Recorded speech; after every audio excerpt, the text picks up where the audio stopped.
of us who are old-timers in the movement will remember how the premier libertarian magazine, in fact, started as a little newsletter, just duplicated, which, although always having an impressive content in format to begin with, was rather amateur. I think this, in fact, sums up Robert Poole's strengths, that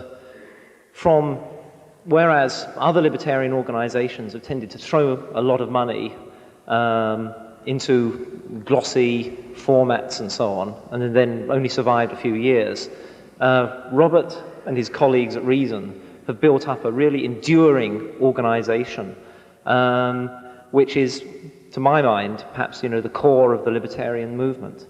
Moreover, they've done so without being excessively factional, without being devious, and in fact being really nice guys. On top of that, Robert is, to my mind, at least, perhaps, although other people lay claim to this title, but in my eyes, he really is Mr. Libertarian, who combines the virtues of rationality, tolerance, and commitment to principle. I hope I'm not embarrassing him too much by this encomium, but I think he deserves it. Robert has written on a wide range of subjects. Of late, he's been interested in defense issues, issues I certainly think need a lot more analysis, a lot more rational analysis than they've received from many parts of the libertarian movement. And it's a great pleasure to introduce him today and to introduce him on the subject of defense. Thank you.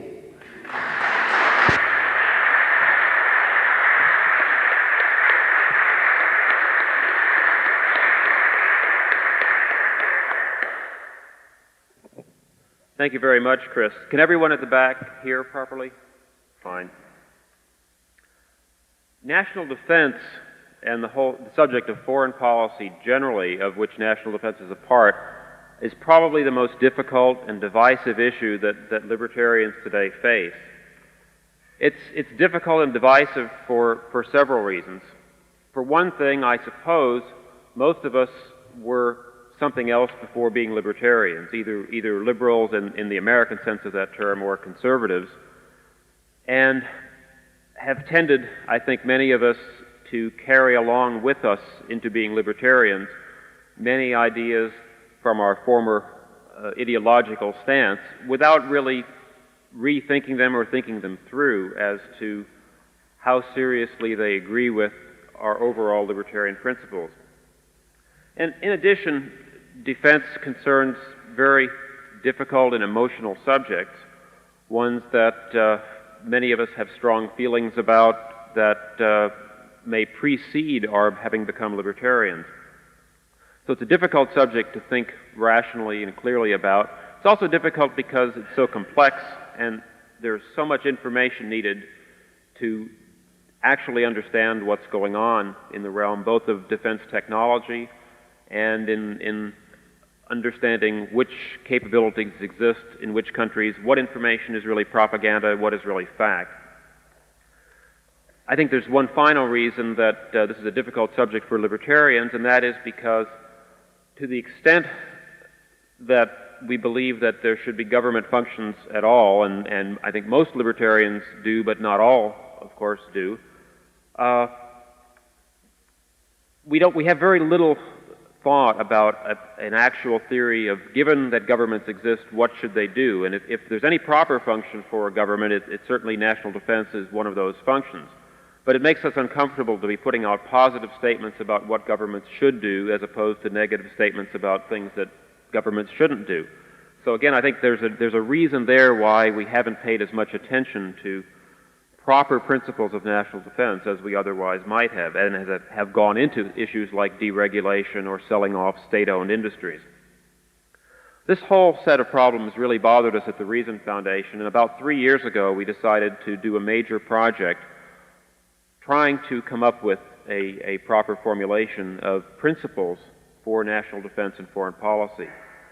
We put together a team of 9 people from different fields, people with defense technology backgrounds, people with economics, history, government backgrounds, all of whom share basic libertarian values. The result, after some 2 years of work, was this book, Defending a Free Society, which has 11 chapters written by the 9 people, and which I didn't write any of, but I served as the overall project director and general editor. And what I will be saying this morning is a summary of some of the major principles and ideas that we came up with in this book. Let me say, as further preface, what this talk is not about and what the book is not about. I'm not going to be addressing what might exist in some ideal world of libertarian countries, dealing with other libertarian countries. That's a nice thing to speculate about, and it's something that someday maybe some of us or our children will live to see. What I am going to be talking about is today's world as it exists, with a lot of dangerous situations, hostile powers, and so forth, and large nation states as the given reality. And the project for this book and for this talk is to talk about what can we as libertarians contribute to the debate on defense policy in the world as it exists to move things in the direction of a more libertarian world. In other words, just as Madsen Peary said the other morning about making steps for domestic government policy that move in the direction of freedom and in the principles of liberty, similarly, we as libertarians ought to be able to apply our principles to make recommendations in defense and foreign policy that move existing free societies in the direction of further freedom in the area of defense and foreign policy. That's the kind of project, not how would defense be handled in an ideal libertarian world. That's what I'm going to be talking about this morning. Now, there are 3 basic areas that I want to cover just briefly. The first is the overall moral framework, the principles of moral philosophy that lie at the core of defense and foreign policy. Second is applying those principles to the very difficult issues of nuclear strategy. And the third point is to apply those principles to military alliances, all topics deserving of many hours in their own right. Let's plunge in and start, first of all, with talking about the moral framework that we should be looking at to figure out what to say about defense questions. Now, because I said we're starting with the world of governments as they exist today, so therefore we are going to be talking about as a free society, what should government's role in national defense be? Our definition is that it should be to protect the rights and freedoms of the people who've hired it within a framework of law. Now, that is a very limited definition, and it is not at all the kind of charges that our existing governments in the United States or Western Europe give to themselves. The purpose of defense, then, can only be to defend against real threats to the lives, property, and freedoms of the people of a country whose government we're talking about. Cannot be grandiose, collectivist kind of ideas that say, lead the free world, protect vital interests, and make the world safe, these kinds of things that have led to grandiose crusades and gigantic levels of taxation in the past. Secondly, there's a question of jurisdiction. Where does this defense take place? Given that other governments exist around the world, and if we believe in the rule of law, I think we need to acknowledge the reality of other governments and other legal systems existing. I think it is consistent to say that the jurisdiction of national defense is properly to defend the territory of whatever society we're talking about, and not to be trying to right wrongs that exist within other countries. On the other hand, that principle alone doesn't restrict defense operations outside strictly the borders of a given country, assuming that country is a free society that we're talking about. There are large areas that are beyond the jurisdiction of any government, the high seas, outer space being the specifics that I have in mind.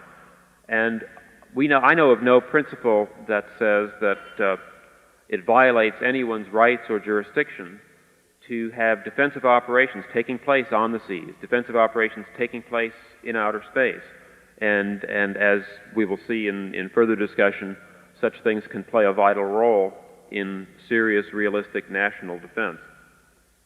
A third point is what kind of means can be used? If we're talking about a free society, what kind of means can be used in the name of national defense? Is it an anything goes situation as long as the goal is to defend the lives and freedom of the people within the free society? I don't think so. The means, obviously, libertarians are people who believe that the principle of ends justifying the means is wrong. Obviously, the means must be consistent with the ends. If we're talking about defending freedom, it's completely illegitimate to violate freedom in order to do that. And that means that, for example, such commonly accepted things as conscription, of drafting people against their will to provide a means of defense, we cannot agree with as libertarians. Ultimately, the same argument applies to drafting or conscripting people's money. You cannot be consistent in principle to defend freedom by taking away other people's freedom. On the other hand, let me make the point that it is possible to separate the issue of what kind of forces and functions, what kind of actions in preparing for war or in preparing to defend a society it is legitimate for a government to take. In other words, the operational aspects of military strategy, force structure, and so forth. That's a separate question, a separable question from the issue of how does defense get paid for. And so within the scope of the Reason Foundation's project and within the scope of this book and my talk this morning, I am not going to be trying to solve the very knotty problem of voluntary financing of defense. That's a subject that we are planning further research on at the Reason Foundation. We did not find any well-worked-out theories.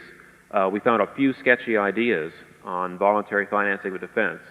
And so we did not feel comfortable putting out to the world for general public consumption half-baked ideas on voluntary financing. We identified it as a problem and said this is something that needs further work. In the meantime, we go on to look at the questions of how to properly versus improperly use military force in the defense of freedom. So that's a very important qualification. Finally, then, we come to the question of when to use military force. When is it justified to act in the name of national defense, and how do we decide that? And this really has two parts. One is when is it justified to get into a situation of actually using force, and once you do, what are the principles that govern how you use that force? Now, those two questions constitute a branch of moral philosophy, a branch of political philosophy that historically has gone by the name of just war theory. Some people have an instinctive negative reaction against the term because they don't like to really think about war and justice in the same breath. But that's the traditional name for this branch of political philosophy, so I think we might as well use it. Now, in our book, in our project, we looked at 7 possible alternative theories of just war, of what are the moral principles involved for using military defensive force, ranging all the way from principled pacifism on one end to the idea that once you're attacked, then anything goes, it's life or death, and there are no governing, restraining moral principles. And evaluating the rationality, the consistency of all those positions, we came out at one of the intermediate positions as being the most justified, and we call that a just war defense principle. Basically, it says that the limitation on using force in self-defense is the following, that all defensive force must be targeted against aggressive force. Now that sounds like a very simple principle, but as soon as you start talking about applying that to real-world situations, you immediately come up against some tough moral dilemmas. What if the aggressive force that's launched against you is made up entirely of conscripts, people who are there against their will? Is it still justified to shoot back? Are those aggressive forces in the sense that we mean? What if the aggressor uses human shields, and even so far as to go as literally to strap human beings on the front of his tanks and roll those tanks against you with the idea that that will prevent you as a moral person from shooting back? What if the aggressor, by design, places his rocket launchers, his gun emplacements in the midst of civilian villages with the idea that you as a moral person will therefore not shoot back because by doing so you would inevitably be wiping out innocent civilians? What about those questions? Well, if you think those problems through, my conclusion, the conclusion that we reached on our project team, was that you have to cope with those moral dilemmas, and that the only coherent, consistent way of coping with them, other than going back to a principled pacifism, which says that you really basically cannot defend yourself and that you have no right to retaliate, the only coherent answer to those questions is that you must be able to shoot back in those tough situations of conscripts, human shields, or innocent bystanders. But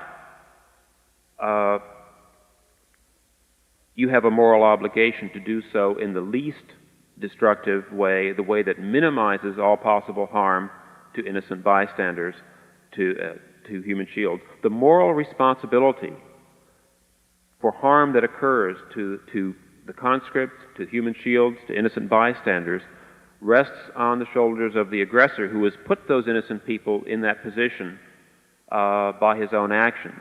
It does not rest on your shoulders as someone who is simply trying to defend himself against that tough situation. But obviously, as moral people, as morally responsible people, if a gun emplacement is in the midst of a village, we don't want to shoot back with something that by definition wipes out the whole village. We want to shoot back with something that does the best job possible of hitting the gun emplacement with as little harm to the surrounding innocents as possible. So that's the kind of general principle that we've come up with. And think about it. Let's go back one more time to the alternative to that. If you are not willing to respond with defensive force when the aggressor uses those very vicious and evil techniques of relying on your sense of morality to avoid killing the innocent people that he puts in your way, then you have left yourself completely open to being wiped out by the most ruthless of aggressors. Because if the aggressor knows that that's your moral position, then all he has to do in order to guarantee winning is to be as ruthless and evil as possible, to use only conscripts, to always use human shields, to always place his aggressive force in the midst of civilian concentrations, knowing that thereby you can do nothing. So I think, once you realize this moral dilemma, you really are faced with either being strictly a pacifist or being willing to respond in accordance with the guidelines that I've just laid down. Now, the implications of these moral principles are very far-reaching. These can be applied directly to both nuclear and conventional arms strategy, tactics, and types of weapon systems that people would procure. The general principles, before going into details, are because of these moral dilemmas about potentially wiping out many civilians, obviously you will prefer shields to swords. You would prefer to be able to ward off blows as much as possible rather than having to retaliate in situations where you might kill many innocent bystanders. So that certainly says that you would want to have things like anti-ballistic missile systems and civil defense and other protective measures rather than relying strictly and solely on retaliation.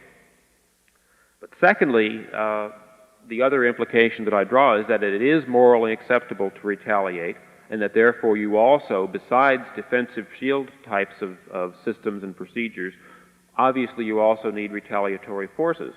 But retaliatory forces that can be used in a discriminating way, therefore they should be as accurate as possible, and with the amount of destructive power that's proportionate to the task at hand, and not any more than that. And that poses some very definite constraints on what kinds of weapon systems you purchase and how you use them if you ever have to use them.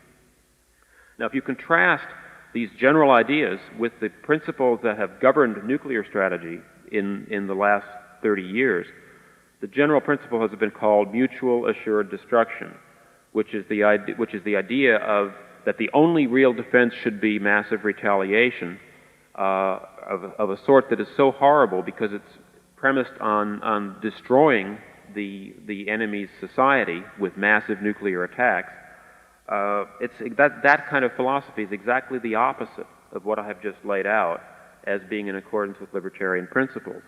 The mutual assured destruction philosophy stresses large, city-busting nuclear types of weapons as opposed to highly accurate, small-scale, discriminate types of weapons. So we have very much of opposing philosophies here, contending for the allegiance of libertarians.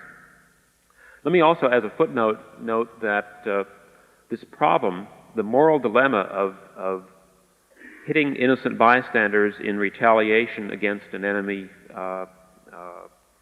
aggressive missile silo or whatever, is really not a problem that arises only in nuclear strategy. Any sort of response to aggression, whether it's a tank crew firing against an enemy tank or against enemy soldiers, whether it's even a rifleman aiming a rifle, has the same moral dilemma built in. There's always the possibility, and in some cases probability, of innocent bystanders, of civilians, being in the vicinity and possibly being hit by accident. And so you can't escape this dilemma by trying to uninvent nuclear weapons and saying this only arises because of the nuclear age. This is a problem that's inherent in any kind of armed conflict. It's not strictly a matter of nuclear policy. All right, let me now move from the moral philosophy into trying to apply these ideas a little bit more in detail to the nuclear strategy question. What is fascinating to be aware of here, and much of the nuclear debate today acts as if many of these facts weren't true, is that there's been a tremendous technological revolution in nuclear armaments over the last 30 years. Back in the 1950s, the only kind of nuclear strategy was city busting. The nuclear weapons that existed then were huge multi-megaton bombs that were carried on bombers that were dropped by gravity with very large inaccuracy. I mean, if you hit something within a mile, you were doing good. Through the development of ICBMs and today with even more precise missiles and guidance systems, it is now possible to hit targets over long distances, even intercontinental distances, within a few hundred feet. And with cruise missiles and the kind of guidance, of active guidance systems that they now have, it's possible literally within tens of feet to hit targets. Now that makes possible things that just were not even conceivable 10 or 20 years ago. You can measure some of the change that's gone on by looking at the size of nuclear arsenals.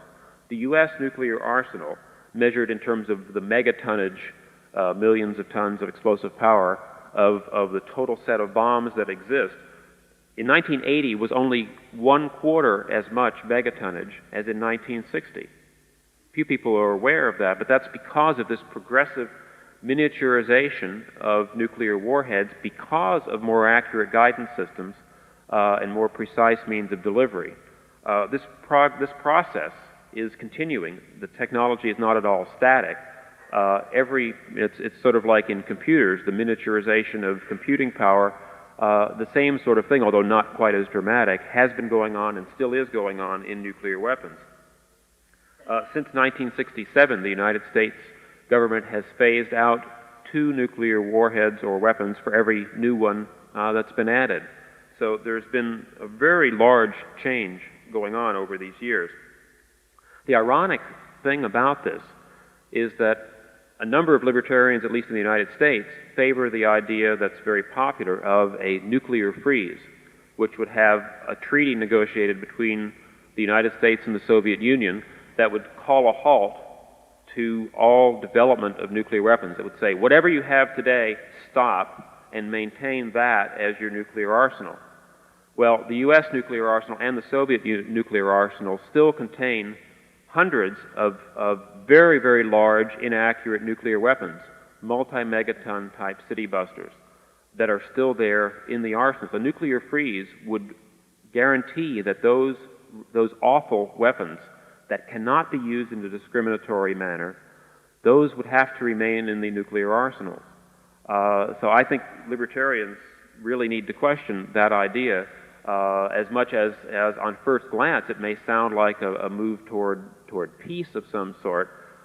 It would in fact call a halt to this tremendous technological evolution that's been going on and that is continuing, and which is moving us in the direction of making possible a much more principled set of doctrines and tactics for the use of nuclear weapons.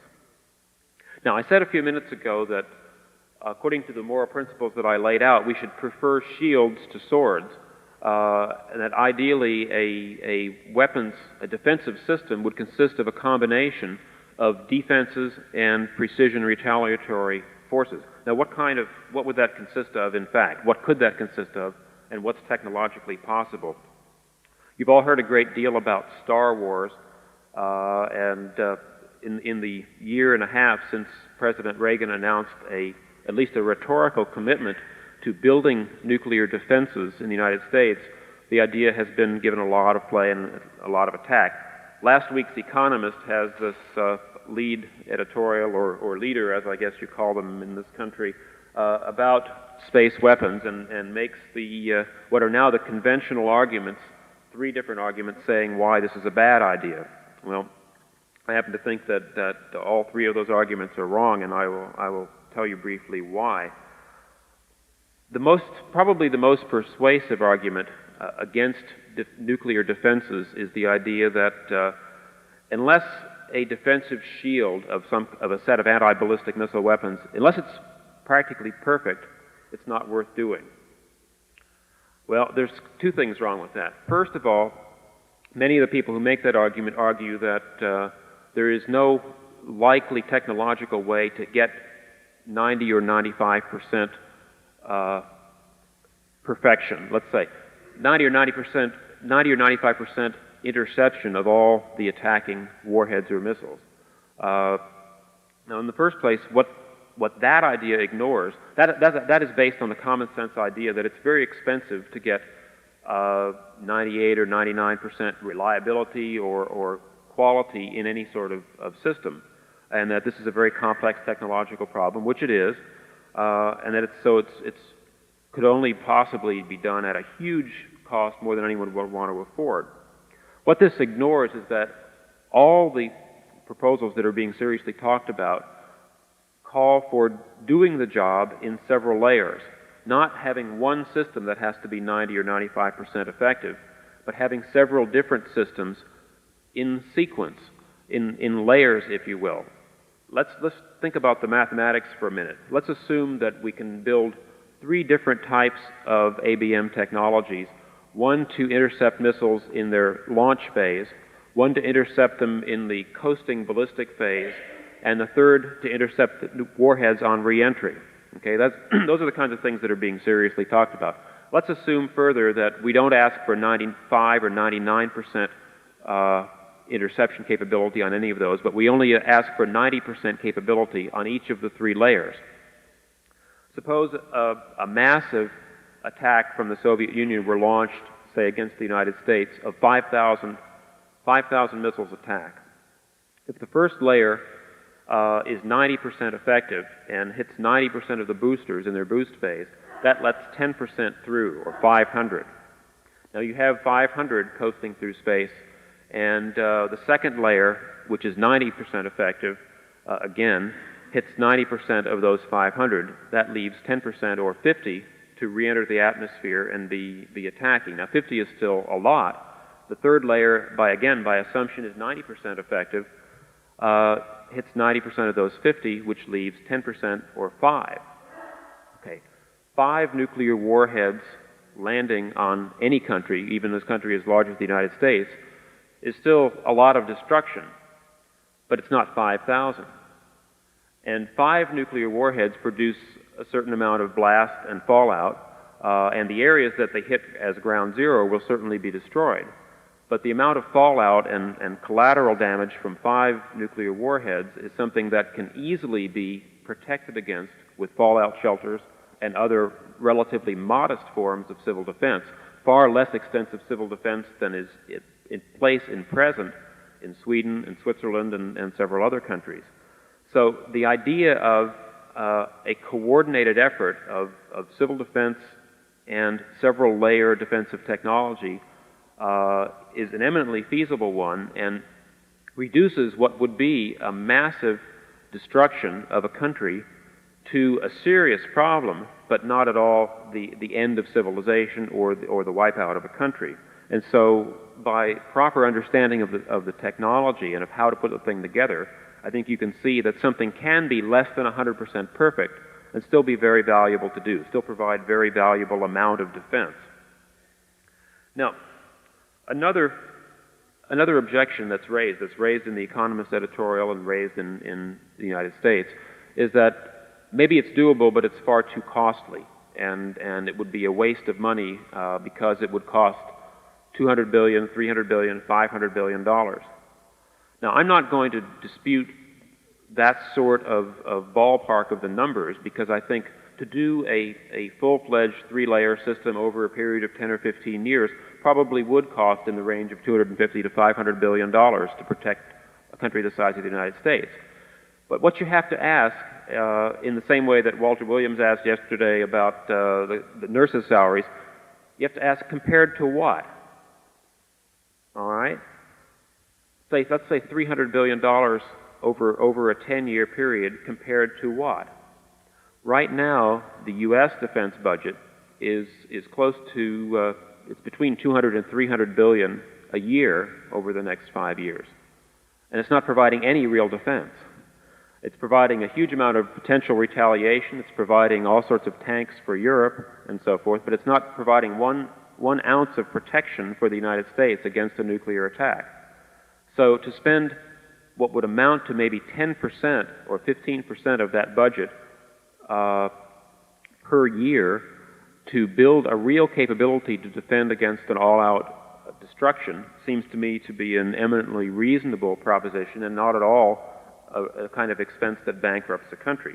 And you also have to look at, would you keep everything else the same, or would you make other changes, reduce other things in order to make affordable the kind of expenditure needed for this sort of system? And I think clearly you could and should.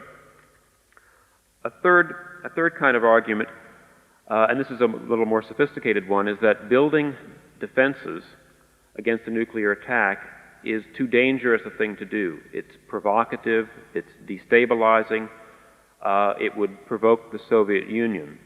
Now, I think if you carry that kind of logic to its ultimate conclusion, it would say that anything that you do to defend yourself is dangerous and would provoke the Soviet Union, so why not give up now rather than bothering going through the motions of spending the money and building systems.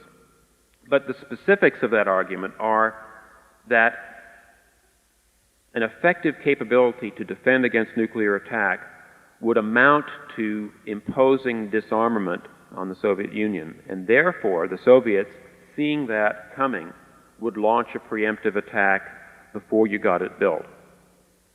Now, the same people who make that argument are the people who have been arguing over the last 10 years that no new offensive nuclear weapon systems should be built, such as the MX missile, the Trident submarine, the B-1 bomber, because the United States already possesses so much retaliatory power on its submarine force that the Soviets would never attack, and even if they launched a first strike, they could be retaliated against with the submarine-launched missiles, and therefore it would be suicidal for them to launch an attack, and so on and so forth. So these same people on the one hand are saying that the United States is so safe with its existing weapons that the Soviets would never launch a nuclear attack, and now they're saying that with those same weapons in place, the Soviets would launch a nuclear attack if the United States started to build a shield. And I think that is not really credible to maintain both things simultaneously. The other point to keep in mind about this is that what those critics are arguing is that the possession of the upper hand, let's say, that a defensive shield, if the U.S. had a defensive shield and the Soviets didn't, this would give the United States government the ability to launch a first strike without necessarily being wiped out in return. That was the case all through the 1950s and till about the end of the 1960s. The United States government had what was considered clear-cut nuclear superiority for 2 decades and did not use it, and this did not provoke World War III. And so I think to argue that to go back, in a sense, to a situation where the United States government had nuclear superiority over the Soviet Union would not necessarily, I mean, you cannot assume that the fact of nuclear superiority on one side would lead to war, because for 20 years when that situation existed, it did not lead to war. In fact, it preserved peace. So the argument doesn't strictly follow from the premises that are laid to it. Okay, I think that's enough, except possibly for people's questions about defensive systems.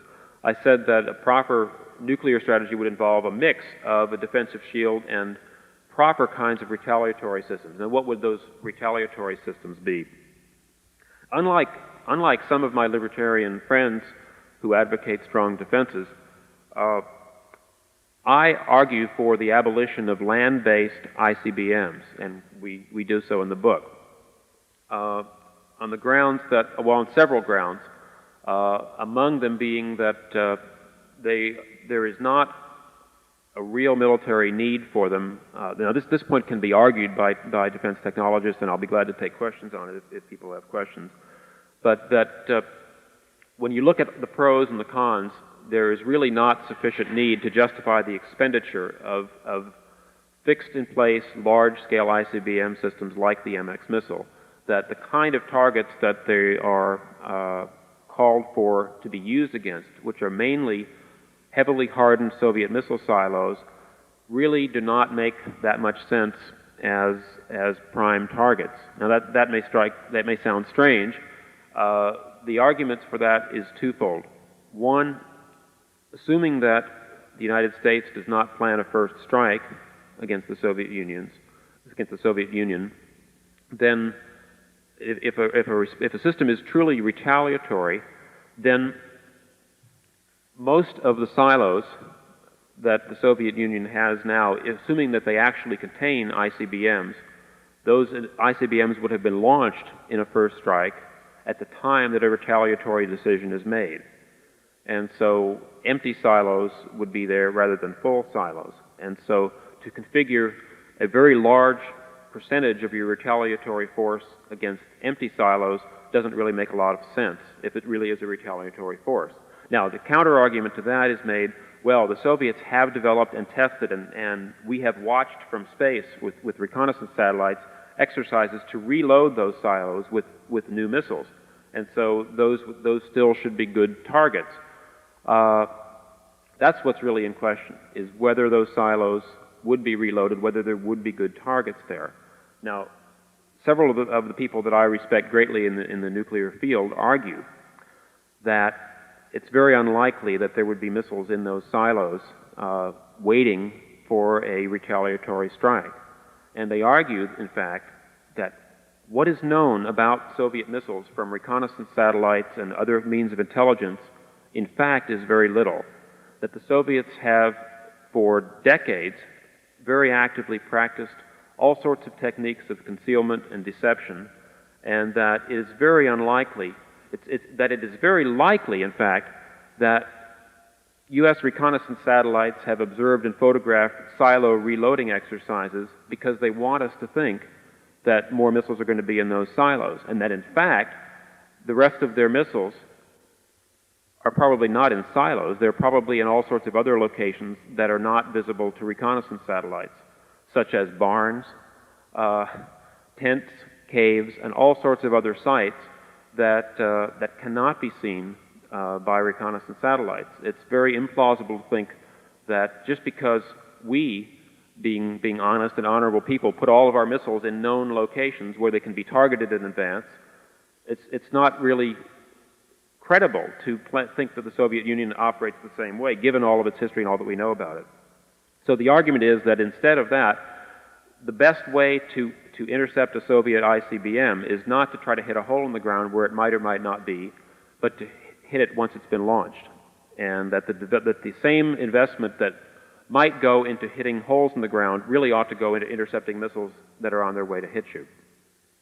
So what kind of retaliatory systems does that leave?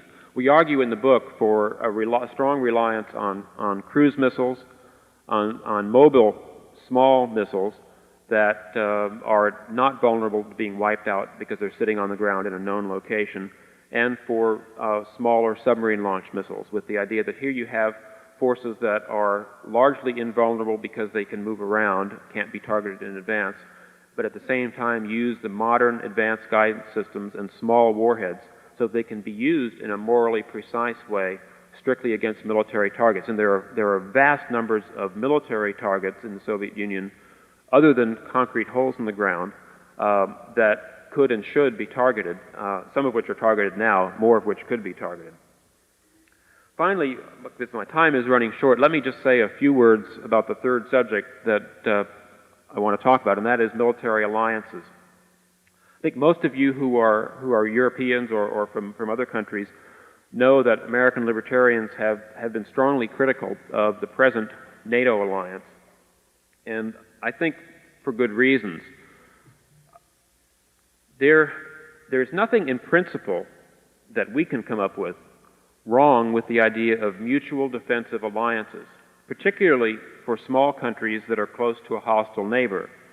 So that if we were thinking about defense policy for small European countries, or let's say for any European countries that are close together, that are not protected by large oceans, that have a large hostile neighbor nearby, a mutual defense alliance in that context among free societies in Europe makes a great deal of sense. It doesn't make sense to allow free societies to be picked off one by one because they could present a strong front together. And it's that kind of logic that's extended to the United States as a partner of Europe, saying that same situation basically holds, and that it is in the interest of the United States as a free society to maintain the present structure of the NATO alliance. Now, that present structure, in fact, amounts to a form of welfare. We call it defense welfare, but that is what it amounts to. It is, for the first time this year, official U.S. government sources have identified the amount of the U.S. defense budget that exists essentially because of the NATO commitment, because of the troops on the ground in Europe, because of the troops that are committed to be brought into Europe in case of a Soviet invasion, and because of other forces that are there, and that basically would not be needed if it were not for the U.S. commitment to NATO. And that amounts to well over $100 billion out of that $200+ billion U.S. defense budget. And ladies and gentlemen, it is dawning on American taxpayers, not just libertarians, that is a huge amount of money, and that money, if it continues indefinitely going to defend Europe, is not available to defend the United States. The realization is also dawning that there are negative aspects as well as positive aspects to this idea of the United States gaining something real by spending almost half of its entire defense budget on defending its neighbors in Europe. One of those most important points is that this idea of the nuclear umbrella, that the ultimate defense of Europe by Americans is the threat to launch a nuclear strike from the United States against the Soviet Union if the so-called conventional forces on the ground in Europe don't hold a Soviet invasion. Well, you can get military opinions on both sides, but an awful lot of people don't think that the relatively modest number and extent of ground forces in Europe could hold against the Soviet invasion. And so that the only thing that is the real deterrent is the U.S. threat of World War III. Now, what that says, in fact, if you look at it from an American's perspective, is that the American citizens and American taxpayers are being asked to risk their own cities, their own country, to defend their neighbors, whom we like and wish to continue being friends with, but that's a lot to ask. It really is. And in terms of the principles that we talked about what the proper role of a free society's government is, and how much can be asked of people to do, I think you really have to say that if we're thinking of moving European governments in the direction of being free societies, as we're trying to do in the United States, that free societies ought to be defending themselves and not permanently dependent on someone else for a large share, in fact, for the ultimate deterrent that they rely on. And what that means is that if it turns out, and I think it does, that nuclear weapons are still the ultimate deterrent of a Soviet attack or intimidation of Western Europe, that means that Western Europe needs to have its own nuclear weapons under its own control, and not have that tied into the United States government making the key decision or having a finger on the trigger. And it means it's something that Europeans, as well as Americans, have to face up to and start arguing for, or figure out some way of doing it without nuclear weapons. My own technical and political judgment is that I don't see a feasible way to do that at the moment. There's a lot of neat high-tech gizmos coming out, but I don't see that any of them yet is more cost-effective than properly structured nuclear forces. And so I think there's a big choice that is going to have to be faced by Europeans in general, and including European libertarians. Same goes for Japan. Japan, like Western Europe, is an economic superpower, but it's a military pygmy. And that kind of situation cannot continue indefinitely. World War II is long over. Free societies, like those, speaking in broad terms, of Western Europe and Japan, historically do not make war on one another. The empirical evidence is overwhelming that wars between pairs of free societies virtually never happen since we've had free societies develop in the last 200 years.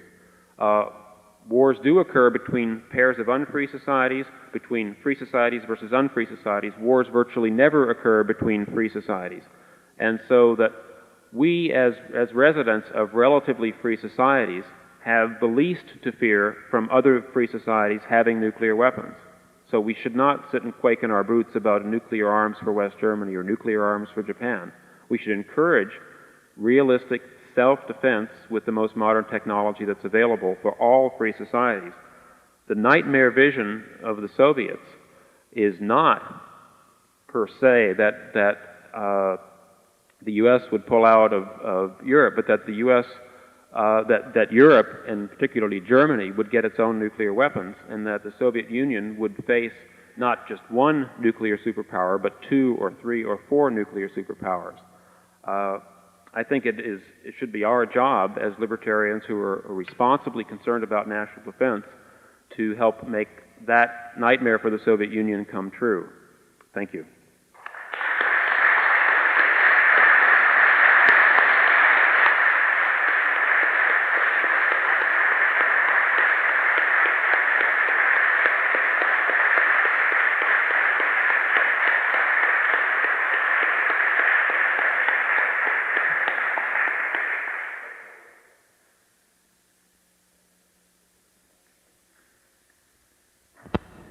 Thanks very much, Robert. We've got about 6 or 7 minutes for questions, so if you could keep them brief. David Butler, could you possibly do the honours with passing the microphone round? Thanks. Dean Armand first, in front.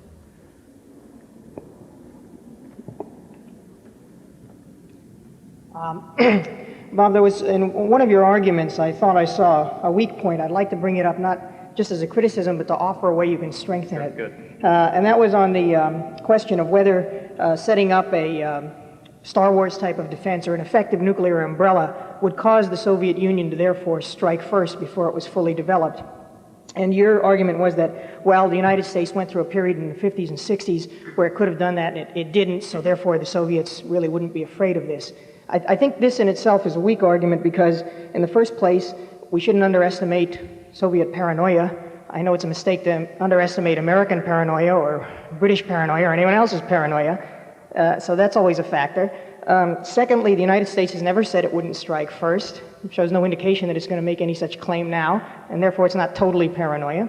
In the third place, the United States did use nuclear weapons first in World War II.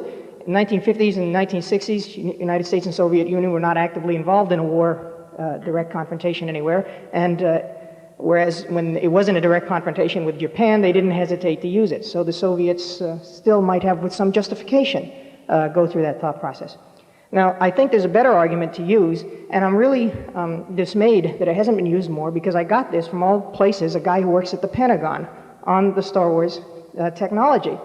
And when someone brought up this objection to him, he said, oh, but don't you understand that we give them the secret?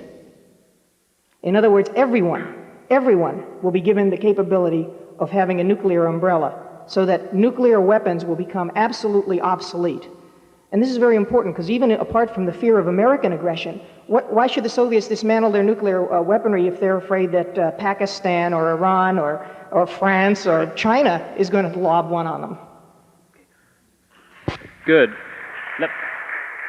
I think I agree largely with what Dean said. I think I would not feel comfortable right at the outset giving the entire technology to the Soviets. I think what we're in fact are likely to see, the Soviet Union is well along in developing this sort of thing also.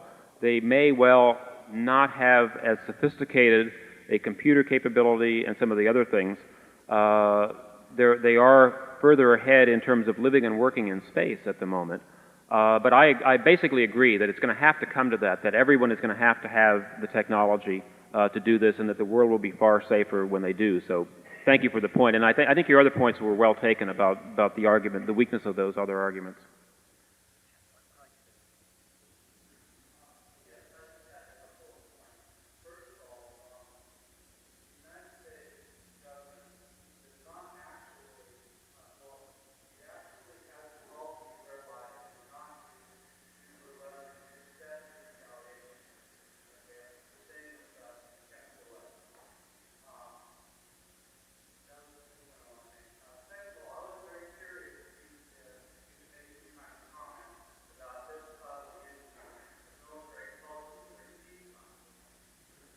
Okay, good. Let me make a comment on the first question first.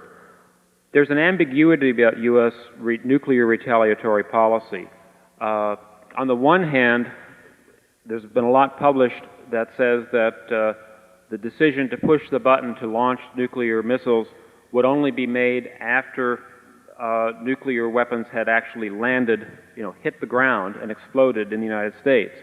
That seems to be, from what you can glean from unclassified sources, that is the declared policy in the event of a nuclear attack on the United States. However, and this is a very important however, under the policy of the nuclear protection for Europe, and this is what Dean was referring to, it is also declared policy that if an invasion of Europe, of Western Europe by the Soviet Union was not being held back sufficiently by whatever was deployed on the ground in Europe, then the United States does reserve the right unilaterally to launch a nuclear attack on the Soviet Union without a single missile having been launched against the United States first.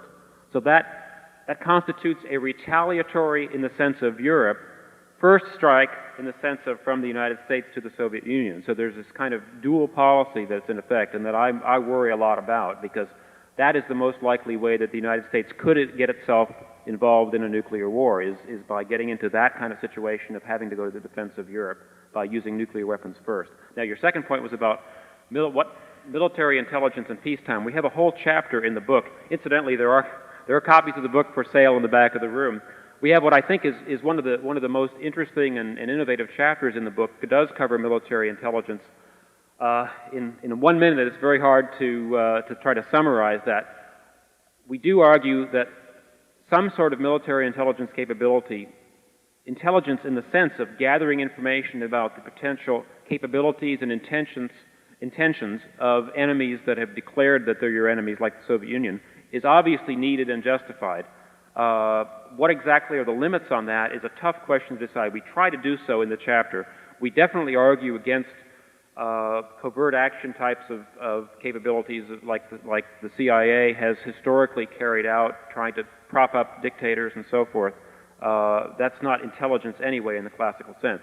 True military intelligence I think is an integral and essential part of any kind of serious, credible defensive effort. You have to know what you're up against and try to psych it out in advance in order that you can design and order and buy weapons that are adequate to the task. So, but read the chapter.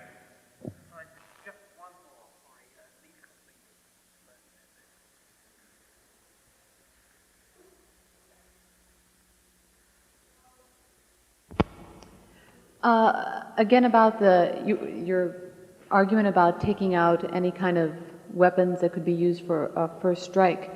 A couple points on that. Is it wise to assure a ruthless enemy that you would never do that? I mean, I'm not talking about threatening to do it, but silence is not a threat, and nobody would argue against people possessing guns because the mere possession of a gun is a threat. Secondly, I mean, so much of war and the avoidance of war is governed by fear. I mean, wars happen when one country thinks that it's not in danger and appears to be weaker and doesn't realize it. The second thing is, along the same lines, of the retaliatory situation you were just talking about, I mean, would we really want, if the Soviet Union all of a sudden launched a massive nuclear campaign against half of the world, I mean, would it really be in our interest not to, in some sense, retaliate? And that would be, as you said, in a sense, a first strike. I mean, I don't think it's inherently unreasonable to think that in a situation where the destruction of most of the world is involved, that we wouldn't want to do that, and wouldn't want to do that as libertarians who are interested in freedom. Those are good and thoughtful points, Lita. On the first, I spoke a little bit imprecisely in talking about weapons which are inherently first strike weapons, because as you point out by analogy, just even with a handgun, a weapon itself doesn't have any intentions. The intention is in whoever possesses it and how the possessor decides to use it. And so, strictly speaking, it is not true that I mean, I suppose you could think of doomsday bombs or huge, dirty nuclear weapons that would only make sense. Well, even there, they would be wrong to use probably under any circumstances, but they could be thrown back in retaliation or used in a first strike. So it's not really the characteristics of the weapon as such, but it's rather the policy under which they'd be used. I don't think the first strike potential of a weapon like the MX is really an argument against having it, okay? I think if the decision for other reasons, and I cited some other reasons, and I didn't go into all of them, if the decision were made not to build or to cancel something like the MX, which is characterized by propagandists, especially Soviet propagandists, as an evil first strike weapon, I think you could score some important propaganda points to the world by saying, look, we don't have weapons that people characterize as first strike weapons. We only have weapons that are designed more precisely to use against military targets. You could score some propaganda points by that, but that's not the reason to do it. Now, your other point about if half of the world were about to be wiped out by Soviet nuclear attacks, should the United States do something about it? I hadn't really thought about that particular scenario before. I think there could certainly be a case for doing so, just simply on the grounds of it being like a raging epidemic that was about to be out of control, and that any reasonable person would, under a kind of a lifeboat ethics, would have to take some action in that situation. I think you'd want to look at, in actually trying to design and plan and order military forces, look at whether there was any reasonable likelihood of that scenario before deciding you needed to gear up to do it. On the other hand, it may be that you'd have the capability anyway, justified for other reasons, so that it would be available to use. In fact, I think you probably would, simply to be able to retaliate against that kind of attack on yourself. You might well have that capability available. Then it would just be a decision of, is now a justified time to use it? I think it probably would. But I'm willing to listen to arguments. Thanks. Bob, thank you very much.